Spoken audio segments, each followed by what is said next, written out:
Joe Biden made a speech yesterday that may have been the stupidest thing I have ever seen. New York Times headline: as Trump again rejects science, Biden calls him a climate arsonist. Not science. Don't reject science, please. Please, not the great God's science. It's science.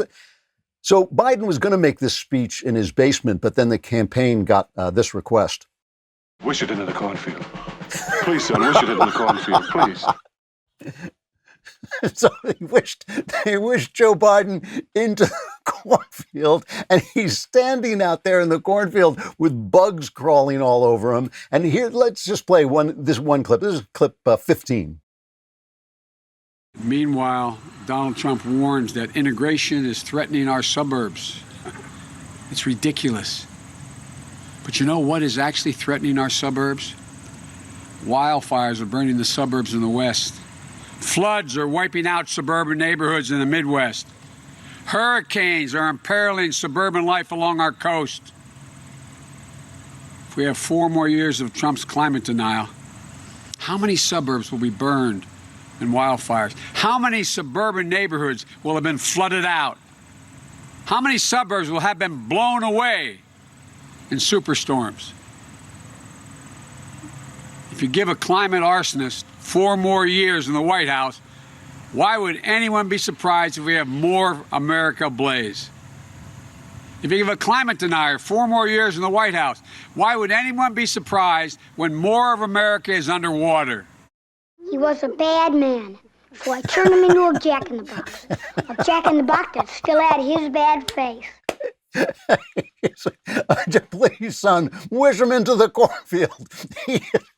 He is a jack-in-the-box with Joe Biden's face. None of this stuff that he says is true, by the way. It's completely untrue. He starts out by saying that Trump is against integration in the suburbs. I mean, as if, really. It's utterly ridiculous. Trump's not against integration. He's against enforced housing from the federal government that does, in fact, bring down property values in suburbs, and the people in the suburbs have a right to vote on in their locality and decide how they want to do it. But let's just play the way this is covered, because I want to just emphasize the stupidity of our press, the stupidity of our elites, these people who are supposed to be our thought leaders, how one-sided and idiotic they are. Here's Gloria Borger, who's the chief political analyst at CNN. She's not just one of the Indians. She's the chief. She is the chief. And here she is reporting a glowing review for this incredibly dishonest speech. I thought it was a very powerful speech on many levels, because what he did was he took the argument on how the president has handled COVID and the argument about how the president is denying climate science and joined them together and said he's anti-science.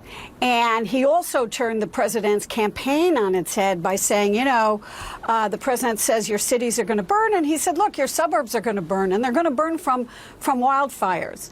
And so what you have in a candidate of Joe Biden, it's so interesting to me. He started out this campaign by saying he was going to be a transitional candidate. What he's talking about here in terms of climate science is transformational. So the thing about the suburbs burning is because the suburbs, of course, have extended further and further out. And so they're now in areas that are closer to forests, which has nothing to do with Donald Trump. But the one thing that Gloria Borger gets right is this is transformational. This guy is saying he's going to spend $2 trillion on this garbage in 4 years, in 4 years, $2 trillion in his first term. And he has become radical. He's basically adopted the Green New Deal, which is an absurd... He was a bad man, so I turned him into a jack-in-the-box. A jack-in-the-box that still had his bad face. He's a jack-in-the-box. The guy's a jack-in-the-box who still has Joe Biden's face. Kamala Harris, by the way, knows that he's now been pushed so far to the left that he is Kamala Harris. Here's just a slip she made, a Freudian slip she made. This is cut 8. A Harris administration together with Joe Biden. Wish it into the cornfield.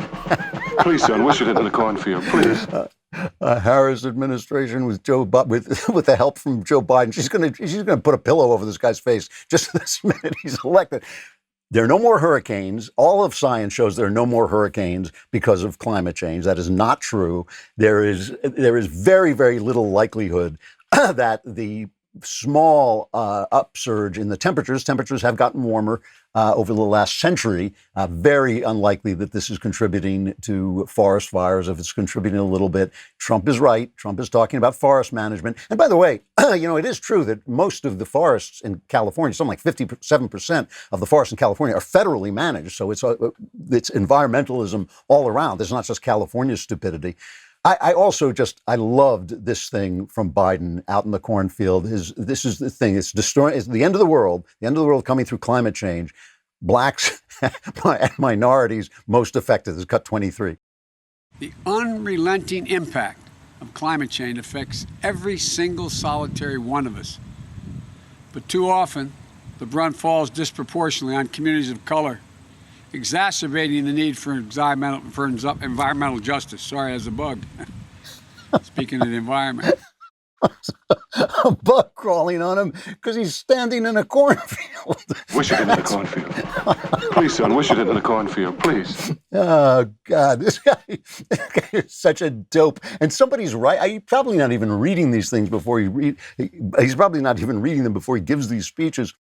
I hope you enjoyed this segment of The Andrew Klavan Show. You should know on September 28th, The Andrew Klavan Show will be moving from the Daily Wire channel to my exclusive YouTube channel, youtube.com/Andrew Klavan. So subscribe and ring the bell. You won't just get the show, you'll get exclusive content too.